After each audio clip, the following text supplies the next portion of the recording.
ஹே மக்களே, எல்லாரும் எப்படி இருக்கீங்க? ஒரு நிமிஷம் கண்ணை மூடி யோசிச்சு பாருங்க. நம்மளை சுத்தி எவ்வளவு பெரிய பிரபஞ்சம் இருக்கு. கோடிக்கணக்கான நட்சத்திரங்கள், கிரகங்கள், கேலக்சிகள். இதுல நாம ஒரு சின்ன நீல நிற புள்ளியில வாழ்ந்துட்டு இருக்கோம். ஆனா இந்த பூமியில நமக்குன்னு ஒரு வீடு, ஒரு குடும்பம், ஃப்ரெண்ட்ஸ் எல்லாமே இருக்குல்ல. இப்போ இந்த பூமியை விட்டுட்டு ரொம்ப தூரத்தில் இருக்க ஒரு சிவப்பு கலர் கிரகத்தை பத்தி பேசுவோம். அதுதான் செவ்வாய். இப்போ எல்லார் கண்ணும் செவ்வாய் மேல தான் இருக்கு. செவ்வாய்க்கு போறோம், அங்க வீடு கட்ட போறோம், குடியேற போறோம்னு ஒரு பெரிய ரேஸே நடந்துகிட்டு இருக்கு. எலான் மஸ்க் முதல் நாசா வரைக்கும் எல்லாரும் செவ்வாய்க்காக கனவு கண்டுட்டு இருக்காங்க. ஆனா நிஜமா அங்க என்னதான் இருக்கு? நாம நிஜமாவே அங்க போயிட முடியுமா? இல்ல நாம எதையோ தவற விட்டுட்டு இருக்கோமா? வாங்க ஒரு கதை கேட்போம்.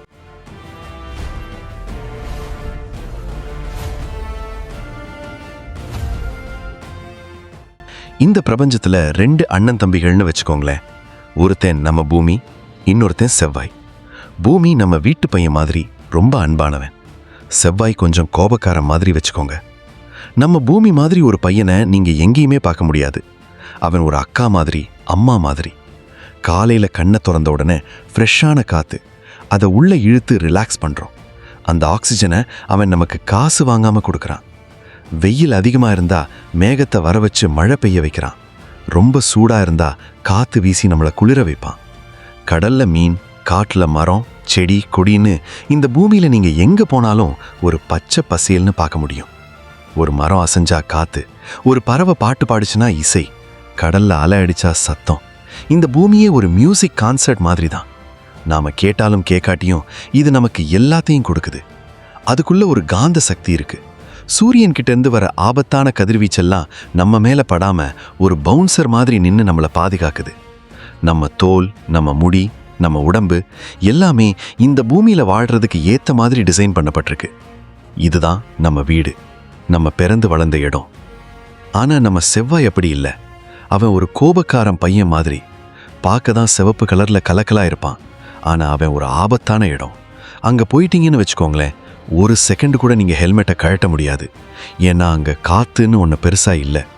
வெறும் கார்பன் டை ஆக்சைடு தான் அதிகம். அதை நீங்க சுவாசிச்சா உடனே கதை முடிஞ்சிடும். அங்க தண்ணியும் இல்லை, இருந்தாலும் உறைஞ்சு போயிருக்கும், இல்லைன்னா ரொம்ப ஆழத்துல இருக்கும். பகல்ல ரொம்ப குளிரும், ராத்திரியில எலும்பையே உரைக்கிற மாதிரி -60-70 டிகிரி.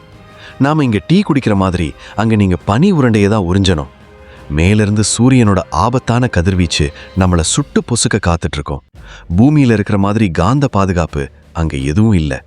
அங்க இருக்கிற நிலம் வறண்டு தூசு புயல்களால அடிச்சு நுறுக்கப்பட்ட ஒரு பாலைவனம். மாறி மாறி அடிக்குதடி மனசுங்கிற பாட்டு மாதிரி அங்க தூசு புயல் மட்டும்தான் அடிச்சுக்கிட்டே இருக்கும். இங்க ஒரு பூந்தோட்டத்துல பூக்களை ரசிக்கிறோம், அங்க ஒரு பாறை தோட்டத்துல பாறைகளை தான் பார்க்கணும். இப்ப சொல்லுங்க, இந்த ரெண்டு கிரகத்துல நீங்க எந்த கிரகத்துல வாழ ஆசைப்படுவீங்க? கேள்விக்கே இடமில்லை, பூமி தான். நம்ம பிறந்த பூமி நம்ம அம்மா மாதிரி நம்மளை காத்துட்டு இருக்கு. இங்க தான் நம்ம முதல் அழுகை, முதல் சிரிப்பு, முதல் காதல். மண்ணோட வாசம், மழையோட குளிர்ச்சி, மரத்தோட நிழல், இது எல்லாத்தையும் செவ்வாய் நமக்கு கொடுக்குமா? ஒரு சின்ன செடியை வளர்க்கறதுக்கே அங்க எவ்வளவு கஷ்டம். ஆனா இங்க ஒரு விதை போட்டா போதும், அதுவே மரமா வளருது. இந்த உணர்வு, இந்த பந்தம், இது ஒரு கிரகத்துக்கும் மனிதனுக்கும் இடையிலான உறவு இல்லை. இது ஒரு தாய்க்கும் குழந்தைக்கும் இடையிலான உறவு. ஆனா இங்கதான் ஒரு பெரிய ட்விஸ்ட். நாம என்ன பண்ணிட்டு இருக்கோம் தெரியுமா? செவ்வாய்க்கு ராக்கெட் அனுப்பி மண்ணை கிளறி தண்ணியை தேடுறோம். செவ்வாயை பூமி மாதிரி மாத்த போறோம், டெராஃபார்மிங் பண்ண போறோம்னு சொல்றோம். அதுக்கு பல வருஷம் மற்றும் $1 பில்லியன் செலவாகும்.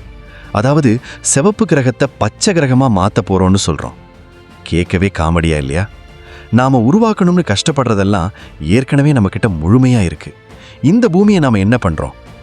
பிளாஸ்டிக் போட்டு கெடுக்கிறோம், மரங்களை வெட்டி அழிக்கிறோம், தண்ணியை மாசுபடுத்தி நம்மளை நாமளே அழிச்சுக்கிறோம். நாம சொர்க்கத்தை தேடி விண்வெளிக்கு ஓடுறோம். ஆனா நிஜமான சொர்க்கம் நம்ம காலடியில தான் இருக்கு. அதை பார்த்தும் பார்க்காத மாதிரி கடந்து போறோம். இது முட்டாள்தனம் இல்லையா? செவ்வாய்க்கு போறது மனித அறிவியலுக்கு ஒரு பெரிய வெற்றி. ஆனா அது நம்ம சொந்த வீட்டை அழிக்கிறதுக்கான லைசன்ஸ் இல்லை. செவ்வாய் நமக்கு ஒரு பாடம் சொல்லுது.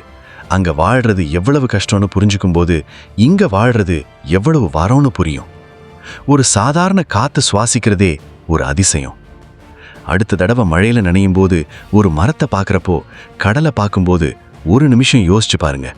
இந்த அனுபவம் வேற எந்த கிரகத்திலையும் கிடைக்காது. இந்த பூமியை காப்பாத்தலனா ஒரு நாள் செவ்வாய்க்கு போனாலும் அங்கேயே அழிவுதான். பூமியை காப்பாத்துறது சமூக ஆர்வலர்களின் வேலை மட்டும் இல்லை, அது நம்ம ஒவ்வொருத்தரோட பொறுப்பு.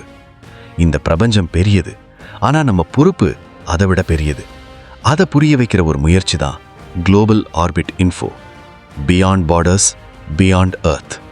நன்றி.